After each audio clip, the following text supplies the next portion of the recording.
जय श्री कृष्ण।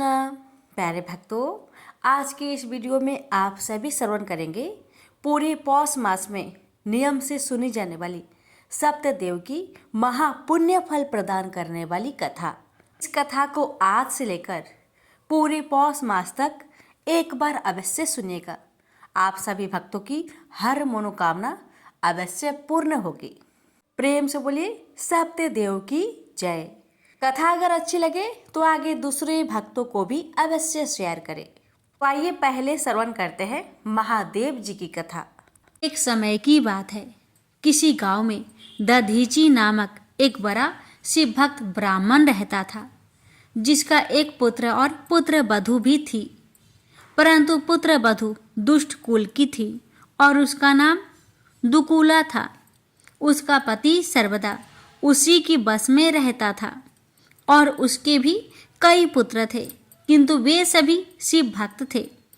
एक समय जब जाति के संयोग से दधीची को दूसरे ग्राम में जाकर रहना पड़ा, तो उस गांव वालों ने भी उन्हें वहां ना रहने दिया और विशेषकर उस पुत्र और पुत्र वधू को अन्यत्र जाने पर बाध्य किया। वे दोनों दूसरे ग्राम को चले गए। दधीची की उस पुत्र का नाम सुदर्शन था और वह सदैव शिव जी की पूजा किया करता था। एक समय जब शिवरात्रि का दिन आया तो सबने शिव जी का व्रत किया और सुदर्शन शिव जी की पूजा कर घर आया।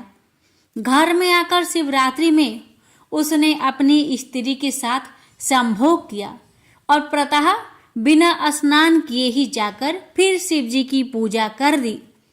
इससे शिव जी ने असंतुष्ट होकर उसे जर हो जाने का श्राप दिया और कहा कि अब तू मेरे स्पर्श का अधिकारी नहीं है, इससे दूर से ही दर्शन किया कर। जब दधीची पुत्र सुदर्शन को शिव जी ने ऐसा श्राप दिया तो शिव जी की माया से मोहित हो वह शीघ्र ही जर हो गया। इतने में शिव श्रेष्ठ दधीची ग्रामांतर से वहां आ गए और पुत्र के प्रति शंकर का श्राप सुनकर दुख से रोने लगे और पुत्र को बार बार कुपुत्र आदि कहकर ताड़न करने लगे कि तूने मेरे उत्तम कुल को नष्ट कर दिया। पुत्र और पुत्र वधू की नष्टता पर उन्हें महान कलेश हुआ। वे उनके सुख के लिए भक्ति पूर्वक पार्वती जी की पूजा करने लगे। सुदर्शन ने भी चंडी पूजन के विधान सहित महान भक्ति से शुभ छत्तों द्वारा भगवती गिरिजा की पूजा की। पिता और पुत्र दोनों ने भक्ति वत्सल देवी पार्वती को प्रसन्न किया। तब उनकी सेवा के प्रभाव से प्रसन्न हो चंडिका ने सुदर्शन को अपना पुत्र बना लिया। देवी गिरिजा ने सुदर्शन के लिए शिव जी को प्रसन्न किया। जब शिव जी प्रसन्न हो गए तो देवी पार्वती ने नमस्कार कर सुदर्शन को उनकी गोदी में डाल दिया। फिर भगवती गिरिजा ने उस पुत्र को धृत से स्नान कराकर एक ग्रंथि से युक्त उसे 3 तार की यज्ञोपवीत धारण करा दिया और गायत्री यंत्र दिया। बालक ने श्री शिव सहित ओम नमः शिवाय मंत्र से 16 बार संकल्प तथा पूजन किया। प्रसन्न हुई चंडिका ने अनेक नाम और मंत्रों का पाठ कराया। शिव जी ने भी प्रसन्न होकर उसे अपना अधिकारी बनाया और कहा कि अब तुम गोल तिलक लगाया करो तथा मुझ पर जो कुछ चढ़ाया हो उसे ग्रहण करो। अब तुम हमारी शिव संध्या किया करो और यही शिव गायत्री जपा करो। पहले मेरी सेवा फिर अपना कार्य इस प्रकार करने से तुम्हारा कल्याण होगा। मैंने तुम्हें क्षमा किया। ऐसा कहकर शिव जी ने उसके चारों पुत्र को बटुक रूप से चारों दिशाओं में अभिषिक्त कर दिया और चंडी पुत्र सुदर्शन को अपने निकट रख उसके पुत्र को अनेक वरदान दिए। इस प्रकार शिवाशिव ने जगत के हित के लिए उन बटुकों की स्थापना की और कह दिया कि जो तुम्हें पूजेगा वह मेरी पूजा के समान होगा। फिर तो शिव जी की कृपा से उनका बड़ा विस्तार हुआ। जब तक बटुक की पूजा ना हो जाए तब तक शिव जी की पूजा रहती है, अतः उनको पूजा करके ही शिव जी की पूजा करे। शुभ अशुभ किसी भी कार्य में बटु का त्याग करना योग्य नहीं है, क्योंकि प्रजापत्य और भोज्य में बटु की विशेष है। प्रेम से बोलिए हर हर महादेव। पवन पुत्र हनुमान बाल ब्रह्मचारी थे, लेकिन मकरध्वज को उनका पुत्र कहा जाता है। यह कथा उसी मकरध्वज की है। वाल्मीकि रामायण के अनुसार लंका जलाते समय आग की तापिश के कारण हनुमान जी को बहुत पसीना आ रहा था। इसलिए लंका दहन के बाद जब उन्होंने अपनी पूंछ में लगी आग को बुझाने के लिए समुद्र में छलांग लगाई, तो उनके शरीर से पसीने की एक बड़ी सी बूंद समुद्र में गिर पड़ी। उस समय एक बड़ी मछली ने भोजन समझ वह बूंद निगल ली। उसके उदर में जाकर वह बूंद एक शरीर में बदल गई। एक दिन पाताल के असुर राज अहिरावण के सेवकों ने उस मछली को पकड़ लिया। जब वे उसका पेट चीर रहे थे, तो उसमें से बानर की आकृति का एक मनुष्य निकला। वे उसे अहिरावण के पास ले गए। अहिरावण ने उसे पातालपुरी का रक्षक नियुक्त कर दिया। यही बानर हनुमान पुत्र मकरध्वज के नाम से प्रसिद्ध हुआ। जब राम और रावण में युद्ध हो रहा था, तब रावण की आज्ञा अनुसार अहिरावण राम लक्ष्मण का अपहरण कर उन्हें पातालपुरी ले गया। उनके अपहरण से बानर सेना भयभीत व शोकाकुल हो गई। लेकिन विभीषण ने यह भेद हनुमान के समक्ष प्रकट कर दिया। तब राम लक्ष्मण की सहायता के लिए हनुमान जी पातालपुरी पहुंचे। जब उन्होंने पाताल के द्वार पर एक बानर को देखा, तो वे आश्चर्यचकित हो गए। उन्होंने मकरध्वज से उसका परिचय पूछा। मकरध्वज अपना परिचय देते हुए बोला, मैं हनुमान पुत्र मकरध्वज हूँ और पातालपुरी का द्वारपालक हूँ। मकरध्वज की बात सुनकर हनुमान क्रोधित होकर बोले, यह तुम क्या कह रहे हो दुष्ट? मैं बाल ब्रह्मचारी हूँ, फिर भला तुम मेरे पुत्र कैसे हो सकते हो?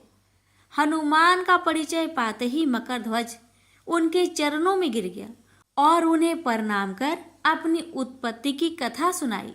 हनुमान जी ने भी मान लिया कि वह उनका ही पुत्र है, लेकिन यह कहकर कि वे अभी अपने श्री राम और लक्ष्मण को लेने आए हैं। जैसे ही द्वार की ओर बढ़े, वैसे ही मकरध्वज उनका मार्ग रोकते हुए बोला, पिताश्री, यह सत्य है कि मैं आपका पुत्र हूँ, लेकिन अभी मैं अपने स्वामी की सेवा में हूँ, इसलिए आप अंदर नहीं जा सकते। हनुमान ने मकरध्वज को अनेक प्रकार से समझाने का प्रयास किया, किंतु वह द्वार से नहीं हटा। तब दोनों में घोर युद्ध शुरू हो गया। देखते ही देखते हनुमान जी उसे अपनी पूंछ में बांधकर पाताल में प्रवेश कर गए। हनुमान सीधे देवी मंदिर में पहुंचे, जहां अहिरावण राम लक्ष्मण की बलि देने वाला था। हनुमान जी को देखकर चामुंडा देवी पाताल लोक से प्रस्थान कर गई। तब हनुमान जी देवी रूप धारण करके वहां स्थापित हो गए। कुछ देर के बाद अहिरावण वहां आया और पूजा अर्चना करके जैसे ही उसने राम लक्ष्मण की बलि देने के लिए तलवार उठाई, वैसे ही भयंकर गर्जना करते हुए हनुमान जी प्रकट हो गए और उसी तलवार से अहिरावण का वध कर दिया। उन्होंने राम लक्ष्मण को बंधन मुक्त किया। तब श्री राम ने पूछा, हनुमान, तुम्हारी पूंछ में यह कौन बंधा है? बिल्कुल तुम्हारे ही समान लग रहा है, इसे खोल दो। हनुमान ने मकरध्वज का परिचय देकर उसे बंधन मुक्त कर दिया। मकरध्वज ने श्री राम के समक्ष सिर झुका लिया। अब श्री राम ने मकरध्वज का राज्य अभिषेक कर उसे पाताल का राजा घोषित कर दिया और कहा कि भविष्य में वह अपने पिता के समान दूसरों की सेवा करे। यह सुनकर मकरध्वज ने तीनों को प्रणाम किया। तीनों उसे आशीर्वाद देकर वहां से प्रस्थान कर गए। इस प्रकार मकरध्वज हनुमान का पुत्र कहलाए। तो प्रेम से बोलिए, पवन पुत्र हनुमान की जय। एक सास बहू थी। सास उसकी बहू को खाना नहीं देती थी। बहू रोज नदी पर जाती तो जाते समय घर से आटा ले जाती। नदी के पानी से आटा गूंथती। गणेश जी भगवान के मंदिर के दीपक से घी लेती। भोग में से गुड़ लेती। पास के शमशान में बाटी सेकती। बाटी में घी गुड़ मिलाकर चूरमा बनाती और गणेश जी भगवान के भोग लगाकर खुद जीम लेती। ऐसा करते बहुत दिन हो गए। यह देखकर गणेश जी भगवान को बहुत आश्चर्य हुआ और उन्होंने अपने नाक पर उंगली रख ली। बहू तो घर आ गई, परंतु जब दूसरे दिन मंदिर के पट खुले तो लोगों ने देखा गणेश जी भगवान की नाक पर उंगली है, तो मंदिर में भीड़ एकत्रित हो गई। गांव के लोगों ने हवन पूजा की, पर गणेश जी भगवान ने उंगली नहीं उतारी। तब सारे गांव में कहलवा दिया कि जो कोई गणेश जी भगवान के नाक से उंगली हटावेगा उसे राजा जी सम्मानित करेंगे। बहू ने सास से कहा, सासू जी मैं कोशिश करूंगी। तब सास बोली, इतने बड़े बड़े पंडित विद्वान कोशिश कर लिए, तू क्या करेगी?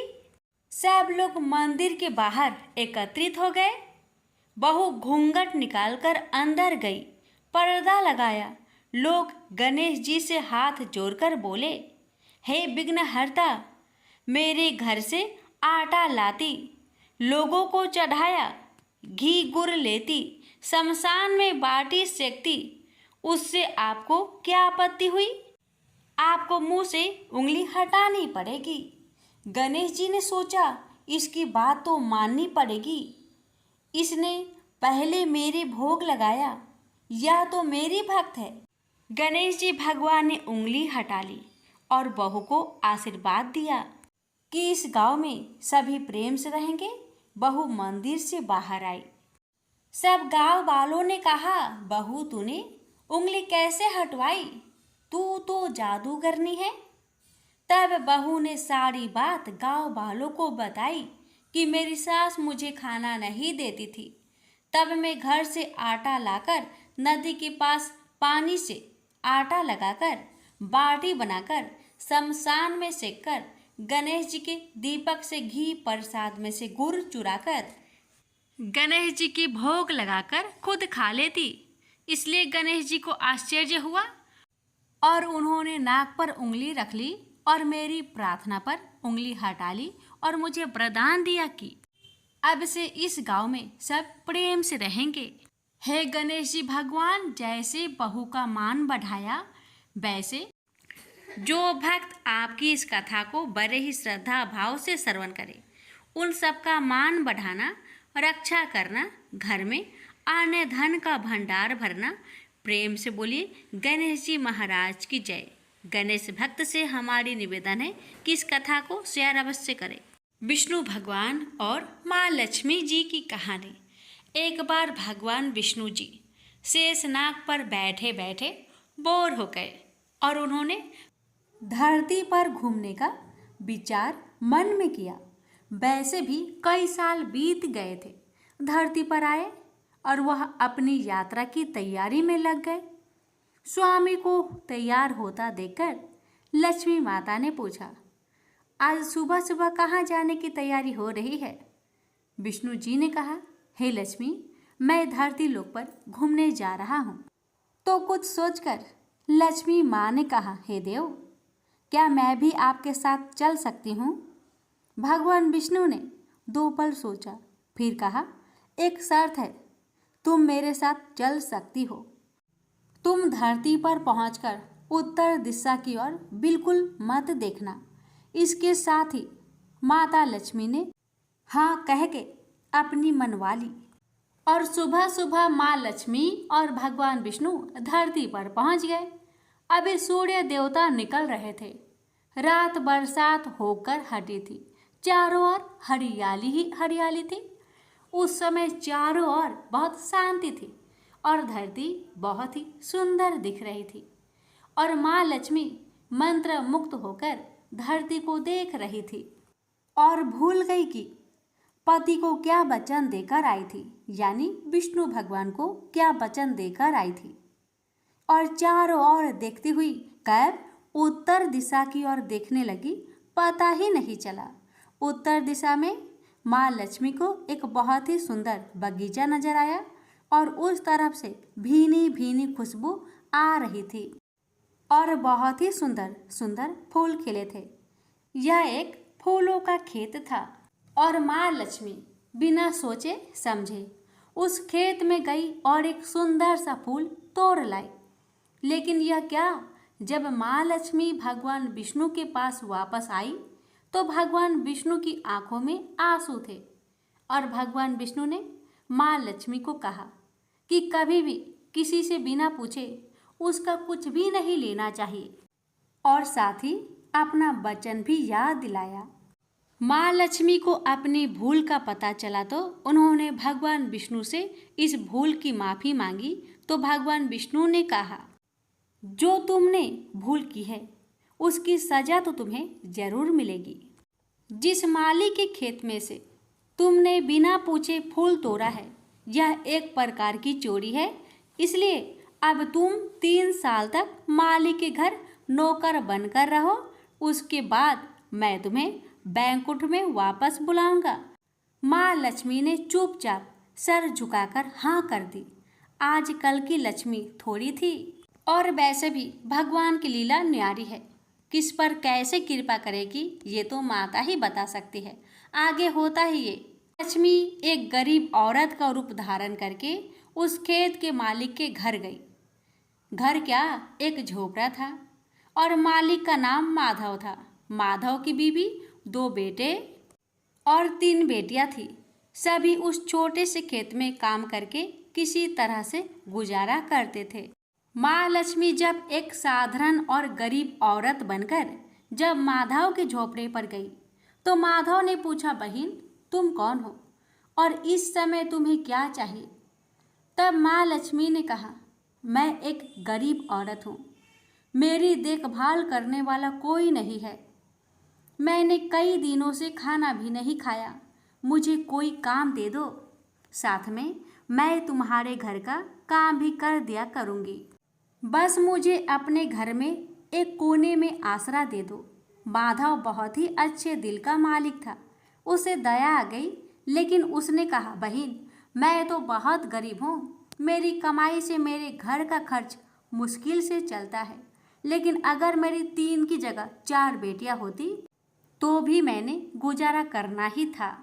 अगर तुम मेरी बेटी बनकर जैसा रूखा सूखा हम खाते हैं उसमें खुश रह सकती हो तो बेटी बनकर अंदर आ जाओ।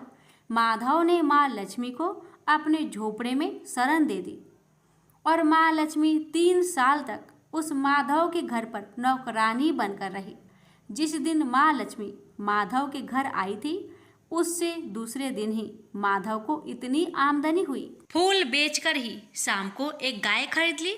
फिर धीरे धीरे माधव ने काफ़ी जमीन खरीद ली और सबने अच्छे अच्छे कपड़े भी बनवा लिए और फिर एक बड़ा पक्का घर भी बनवा लिया। बेटियों और बीबी ने गहने भी बनवा लिए और अब मकान भी बहुत बड़ा बनवा लिया था। माधव हमेशा सोचता था कि मुझे ये सब इस महिला के आने के बाद ही मिला है। इस बेटी के रूप में मेरी किस्मत आ गई है। मेरी और अब 2 से 5 साल बीत गए थे, लेकिन माँ लक्ष्मी अब भी घर में और खेत में काम करती थी। एक दिन माधव जब अपने खेतों से काम कर खत्म करके घर आया तो उसने अपने घर के सामने द्वार पर एक देवी स्वरूप गहनों से लदी एक औरत को देखा। ध्यान से देखकर पहचान लिया, अरे ये तो मेरी मुंह बोली चौथी बेटी यानी वही औरत है, और पहचान गया कि ये तो माँ लक्ष्मी है। अब तक माधव का पूरा परिवार बाहर आ गया था और सब हैरान होकर माँ लक्ष्मी को देख रहे थे। माधव बोला, हे माँ हमें माफ़ कर, हमने तेरे से अनजाने में ही घर और खेत में काम करवाया है। हे माँ ये कैसा अपराध हो गया, हे माँ हम सबको माफ़ कर दे। अब माँ लक्ष्मी मुस्कुराई और बोली, हे माधव, तुम बहुत ही अच्छे और दयालु व्यक्ति हो। तुमने मुझे अपनी बेटी की तरह रखा है, अपने परिवार के सदस्यों की तरह से। इसके बदले मैं तुम्हें वरदान देती हूँ कि तुम्हारे पास कभी भी खुशियों की और धन की कमी नहीं रहेगी। तुम्हें सारे सुख मिलेंगे जिसके तुम हकदार हो। और फिर माँ अपने स्वामी के द्वारा भेजे रथ में बैठकर बैकुंठ चली गई। हे लक्ष्मी माता, हे विष्णु भगवान, आपकी लीला न्यारी है। जिस किसी पर आप कृपा करते हैं, कैसे करते हैं, ये कोई नहीं जानता। हे माँ, हे भगवान, मैं आपसे प्रार्थना करती हूँ। हे लक्ष्मी नारायण भगवान जी, हे माँ लक्ष्मी, आपकी कथा कहने वाले, श्रद्धा भाव से इस कथा को सुनने वाले, आपके जय जयकार करने वाले सभी भक्तों की हर कष्ट को दूर करना, घर में सदा अन्न धन का भंडार भरे रखना, निरोगी काया देना, अपने भक्तों की हर मनोकामना को पूर्ण करना, जिसमें आपके भक्तों का भला हो। तो प्रेम से बोलिए लक्ष्मीपति विष्णु भगवान जी की जय। विष्णु भक्त से निवेदन है, इस कथा को एक शेयर अवश्य करें। देव की व्रत कथा। मानिकपुर नगर में 3 मित्र रहते थे। उनमें से एक काष्ट, एक ब्राह्मण और एक वैश्य था। वे तीनों हमेशा साथ साथ रहते थे। तीनों का विवाह हो चुका था। ब्राह्मण और काष्ट के लड़कों का गौना हो चुका था, लेकिन वैश्य पुत्र का नहीं। उसके दोस्त उसे अक्सर कहा करते थे कि तुम अपनी पत्नी को उसके मायके से क्यों नहीं लाते। तब वैश्य पुत्र धनराज ने अपनी पत्नी कुसुम को लाने का निश्चय कर लिया। अगले ही दिन धनराज ने माता पिता से अपनी पत्नी कुसुम को लेने जाने की बात कही। उसकी बात सुनकर वे हैरान होते हुए बोले, बेटे, अभी शुक्र अस्त हो रहा है, इसलिए अभी बहू को लाना उचित नहीं है। वह नहीं माना। वह कुसुम को लाने ससुराल पहुंच गया। ससुराल में धनराज की खूब आव भगत की गई। धनराज ने कुसुम को विदा करने के लिए कहा तो उसके सास ससुर बोले, बेटे, अभी शुक्र अस्त हो रहा है, ऐसे में लड़की को विदा नहीं करते। कुछ दिन ठहर जाओ, फिर हम कुसुम को खुशी खुशी विदा कर देंगे। लेकिन धनराज वहां भी जीत पर अड़ गया और कुसुम को लेकर ही वहां से विदा हुआ। धनराज कुसुम को जब अपने घर ले जा रहा था तो अचानक बैल तेजी से भागने लगे। रास्ते में पड़े पत्थर से टकराने से गाड़ी का पहिया टूट गया। फलस्वरूप कुसुम को काफी चोट आई। दोनों को आगे की यात्रा पैदल ही करनी पड़ी। सुनसान रास्ते से गुजरते हुए डाकुओं ने उन्हें लूट लिया। उनका सारा धन, आभूषण और वस्त्र छीन लिए। किसी तरह से घर पहुंचे। दूसरे ही दिन घर में धनराज के बिस्तर पर सांप चढ़ गया और उसे डस लिया।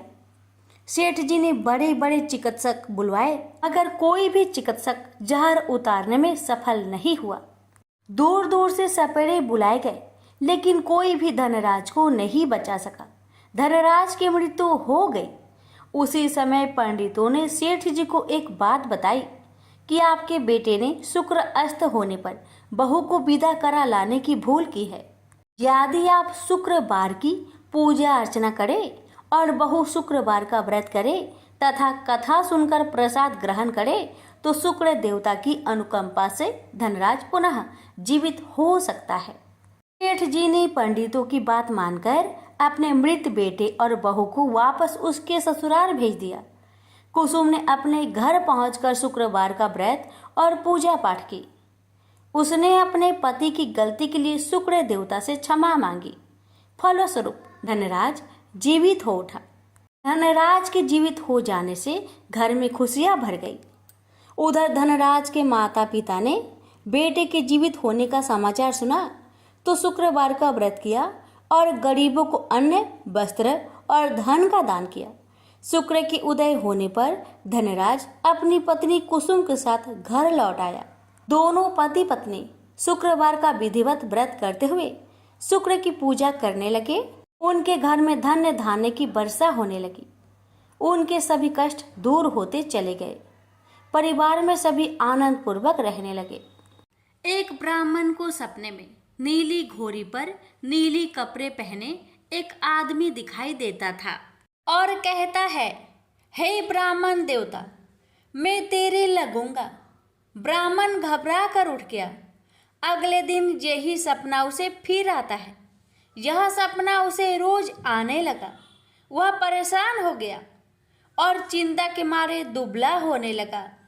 उसकी पत्नी ने कारण पूछा तो उसने सपने के बारे में बताया।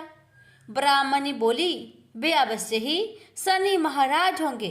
अब की बार दिखे तो कहना लग जाओ, पर 1:15 से ज़्यादा मत लगना। उस दिन सपने आने पर ब्राह्मण ने कहा, लग जाओ, पर कितने समय के लिए लगोगे? शनि जी बोले, 7.5 वर्ष का लगूंगा। ब्राह्मण ने कहा, क्षमा करे शनि जी, इतना भारी तो मुझसे झेला नहीं जाएगा। तब शनि जी बोले, तो 5 वर्ष का लग जाऊंगा। ब्राह्मण बोला, यह भी मेरे लिए ज्यादा है। शनि जी बोले, 2.5 साल का लग जाऊं। ब्राह्मण ने मना किया तो शनि जी कहने लगे, 1.15 का तो लगूंगा ही, इतना तो कोढ़ी कलंगी भिखारी के भी लग जाता हूँ। तब ब्राह्मण ने कहा, ठीक है। ब्राह्मण को 1.15 की शनि की दशा लग गई। ब्राह्मण ने नींद से जागकर ब्राह्मण से कहा, मेरे 1.15 शनि की दशा लग गई है, इसलिए मैं जंगल में जाकर यह समय बिताऊंगा। मेरे लिए खाने पीने का सामान बांध दे। मेरे पीछे से किसी से लड़ाई झगड़ा ना हो, इसका ध्यान रखना। ज्यादातर घर में ही रहना। बच्चों का भी ध्यान रखना। इस 1.15 के समय में कोई गाली भी दे तो चुपचाप सुन लेना, बहस मत करना। यह सब समझाकर ब्राह्मण जंगल में चला गया। जंगल में ब्राह्मण एक पीपल के पेड़ के नीचे बैठ गया और हनुमान जी का पाठ करने लगा। 1 पहर बीत गया। ब्राह्मण ने सोचा बाकी बचा समय रास्ते में बीत जाएगा, इसलिए वहां से चल दिया। रास्ते में एक बाड़ी में मतीरे लगे देखे। माली से एक मतीरा खरीदा, पोटली में बांधा और आगे बढ़ा। आगे एक आदमी मिला जो असल में शनिदेव थे। ब्राह्मण से पूछा, पोटली में क्या है? उसने कहा, मतीरा है।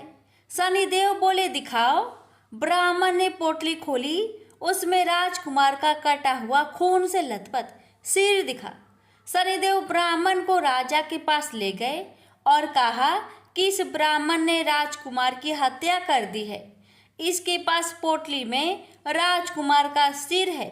राजा ने कहा, मैं यह नहीं देख सकता, इस ब्राह्मण को सूली पर चढ़ा दो। राजा के यहाँ हाहाकार मच गया। ब्राह्मण को सूली पर चढ़ाने से पहले पूछा गया कि उसकी कोई आखिरी इच्छा हो तो बताए। ब्राह्मण ने सोचा किसी तरह 1.15 पूरा करना होगा। उसने कहा, वहाँ रोज बालाजी की कथा सुनता है। मरने से पहले अंतिम बार बालाजी की कथा सुनना चाहता हूँ। ब्राह्मण को कथा सुनाने का प्रबंध किया गया। कथा कहते कहते 1.15 पूरा हो गया। शनि की दशा टलते ही राजकुमार शिकार खेलकर लौटता हुआ दिखाई दिया। राजकुमार को आता देख राजा बहुत खुश हुआ, लेकिन उसे निर्दोष ब्राह्मण की हत्या का दोष लगने का डर सताने लगा। उसने तुरंत घोड़सवार सैनिकों को ब्राह्मण को आदर सहित ले आने के लिए भेजा। ब्राह्मण राज दरबार में आया तो राजा ने क्षमा मांगी और पोटली दिखाने के लिए कहा। पोटली खोली तो उसमें मतीरा था।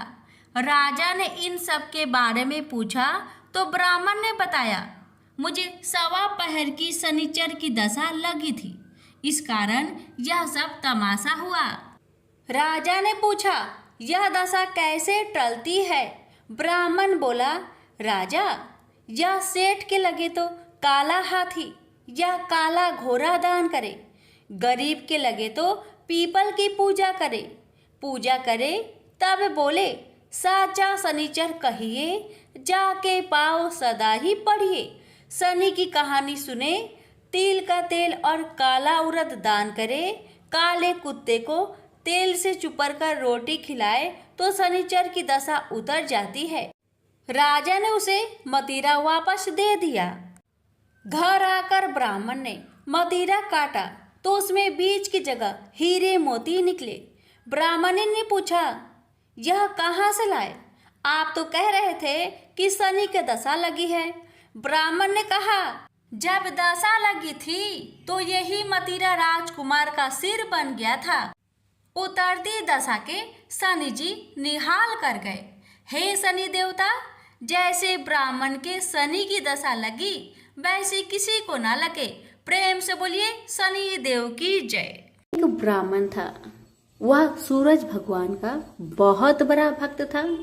नहाता धोआता कहानी कहता था पर कुछ कमाता नहीं था। ब्राह्मण घर में रहता तो ब्राह्मण की पत्नी हमेशा ब्राह्मण को एक ही बात कहती कि कहीं बाहर जाओ, कुछ कमा कर लाओ। ब्राह्मण की बातें सुन ब्राह्मण बहुत परेशान हो जाता था और घर से बाहर कहीं ब्राह्मण जाता तो आस पड़ोस के लोग उसे निकम्मा कहकर अपमानित किया करते थे। सभी लोगों से परेशान होकर ब्राह्मण सूर्य भगवान का पूजन सामग्री लेकर जंगल में चला गया और वह जंगल में एक बहुत बड़ा सूखा पीपल का पेड़ था। उसी पेड़ के नीचे बैठकर सूरज भगवान का पूजन किया करता था और कथा कहता था। उसी पीपल के पेड़ के आसपास एक सूखा सा तालाब था। उसमें थोड़ा सा ही पानी था। उसी पानी से लोटा भरकर वह ब्राह्मण सूर्य नारायण को जल चढ़ाया करता था। पूजा का जल बहकर सूखे पीपल के वृक्ष से होकर सूखे तालाब में जाया करता था। जल के जाते ही सूखे पीपल हरा भरा हो गया और सूखी तालाब साफ पानी से भर गया। तालाब का पानी इतना साफ हो गया कि उसी जल में सूर्य नारायण दिखाई देने लगे और कहने लगे, ब्राह्मण वर मांग, तू क्या मांगना चाहता है? ब्राह्मण ने सुना तो घबरा गया।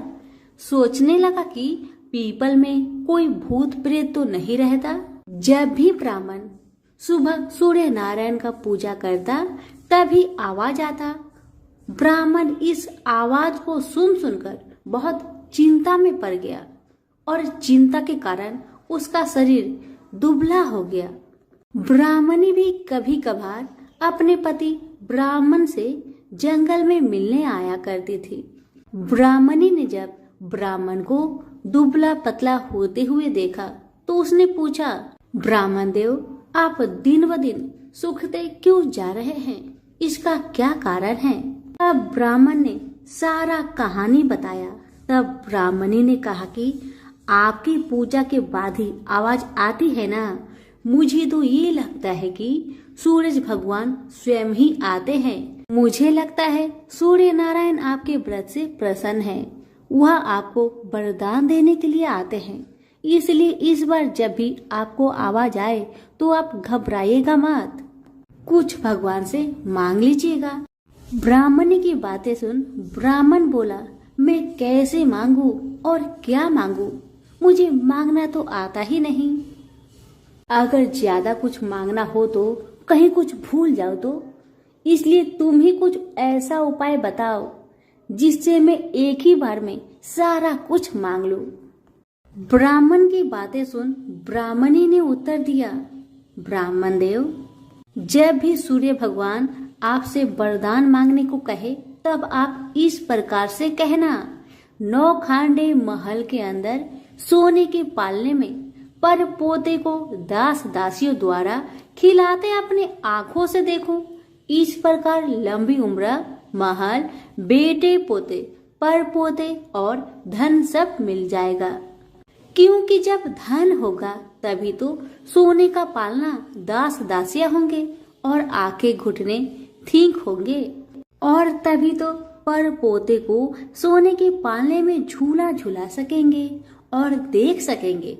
दूसरे दिन पूजा के बाद जैसे ही आवाज आया तो ब्राह्मण ने वैसा ही किया जैसे ब्राह्मणी ने समझाया था।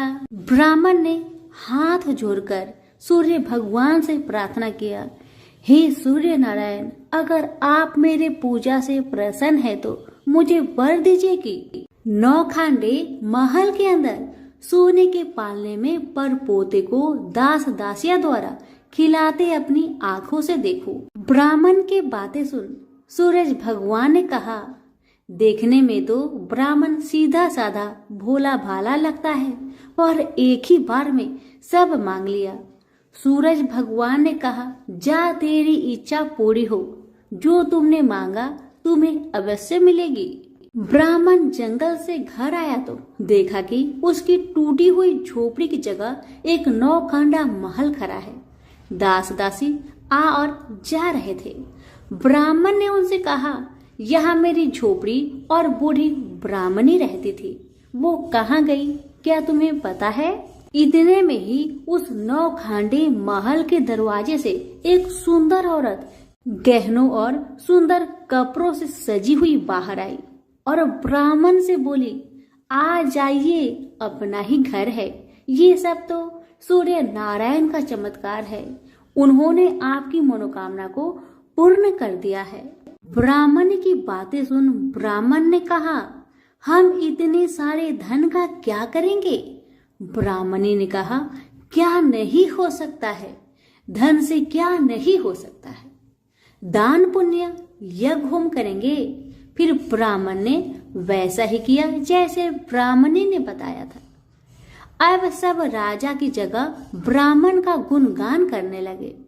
राजा ने ये सब सुनकर ब्राह्मण को बुलवाया और पूछा, कल तक तो आपको खाना भी नहीं मिलता था, आज ऐसा चमत्कार, इतना सारा धन दौलत आपके पास कहाँ से आया? कहीं चोरी करी है या फिर डाका डाला है? ब्राह्मण ने कहा, ये सब तो सूर्य नारायण की कृपा है, और अपनी सारी कहानी राजा को बता दिया कि जंगल में ब्राह्मण के साथ क्या क्या हुआ और कैसे उसने सूर्य नारायण से वरदान मांगा। ब्राह्मण की बातें सुन राजा ने कहा, मेरे पुत्र नहीं है तो मुझे क्या करना चाहिए? ब्राह्मण ने राजा को सूर्य भगवान की पूजा विधि बताई और कहा, महाराज आप भी सूर्य नारायण का व्रत करें, आपकी सारी मनोकामना सूर्य नारायण जरूर पूरी करेंगे। ब्राह्मण के बताए हुए नियम से राजा ने भी सूर्य नारायण का व्रत किया और सूर्य नारायण के व्रत के प्रभाव से राजा को भी पुत्र का प्राप्ति हुआ। सभी सूर्य नारायण की जय जयकार करने लगे। हे सूर्य भगवान, जैसे ब्राह्मण और राजा की मनोकामना को पूर्ण किया वैसे ही सबकी करना, कहानी कहने वाले की, कहानी सुनने वालों की, हुक्कारे भरने वालों की, सबकी मनोकामना को आप पूर्ण करना। प्रेम से बोलिए सूरज भगवान की जय हो।